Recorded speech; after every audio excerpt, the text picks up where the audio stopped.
flying castles, huge cities, and massive flying pals. Where did all this content go? While most of the internet is freaking out about 3 pals that were found during data mining of the game, I'm more concerned about the huge amount of content that was either left behind during the development of the game, or might just be held back for later due to not being ready. Strangely, Pocket Pair, developers of Palworld, have removed a ton of early trailers and content from their YouTube. But with the game being so popular even before release, there are many copies out there on the internet. So let's take a gander at what was cut and talk about how it could still come back a bit later during its early access. Good day to you my friends, I'm Kenator, and if you do like this video by the end, please do consider subscribing. Starting off with the very first trailer, we have our first look at player housing and base building. While it's obvious to see why they went with the build your own route, it did mean we miss out on some of the extra detail that comes with this older version. So I definitely see them adding both more detail to buildings, with actual windows to put in the window holes,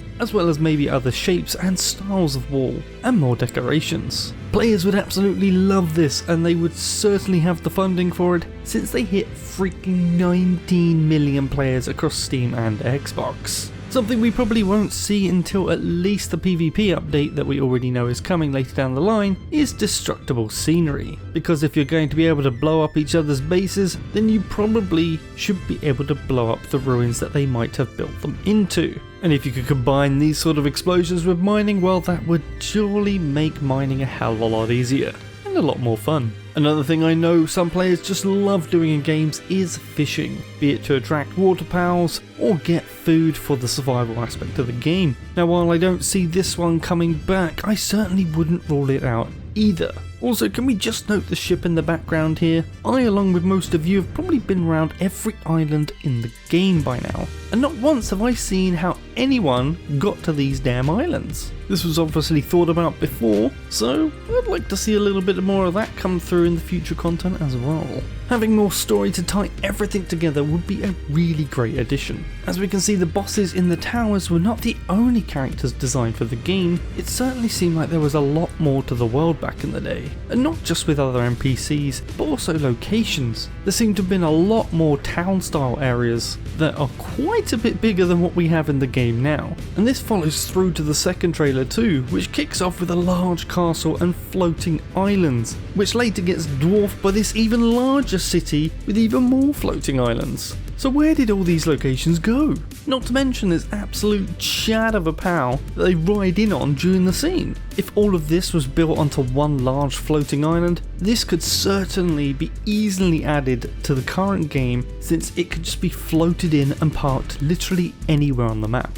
And considering the detail and work that went into making this whole area, I really can't see this being completely thrown away. Another thing I think we really need to find the answers for is why the hell these pals are building this rocket or missile. I mean, they do call the game Pal World, so maybe this is how it ends. You get off the planet and go home. Who knows, but this crazy high-tech stuff the pals are making here is not alone. We've also got power pylons in the background, and wind turbines have been shown off too. Moving on to 2022's future game show footage, and we get even more questions, as well as some more tech-focused scenery like these satellite dish towers that give the bad guys some verticality in their attacks. Certainly something missing from the current game with just the small camps that they use. While this footage does show a lot of pals and weapons, it does once again show what looks like story footage. We have the player being captured, stranded in the snow, and even facing off against what looks like a huge dragon head during a blizzard.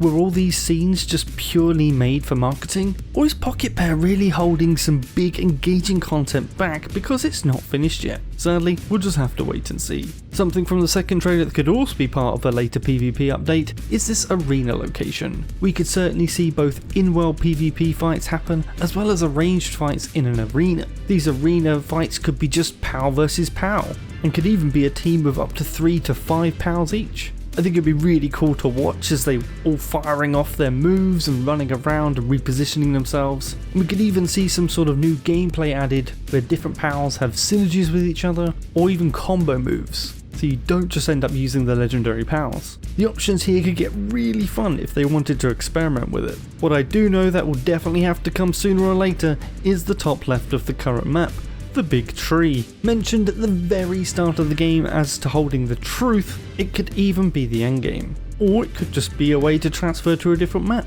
Or maybe the map gets even bigger, with that at the centre. Pocket Pair did release a rather vague roadmap as well, that pretty much says more of everything and everything will get better. But you know what, vague is probably a good idea right now. As I mentioned before, with 19 million players, that's a huge wad of cash that they will get to invest into the future of the game and the studio. Probably a lot more than what they were hoping for, even in their best case projections. So I'm betting this will certainly change the specifics of their plan and ultimately give us a better game. So let me know what you guys are looking forward to in the future of Palworld, and what changes and upgrades you want first in the comments below. And I'll see you guys in the next one.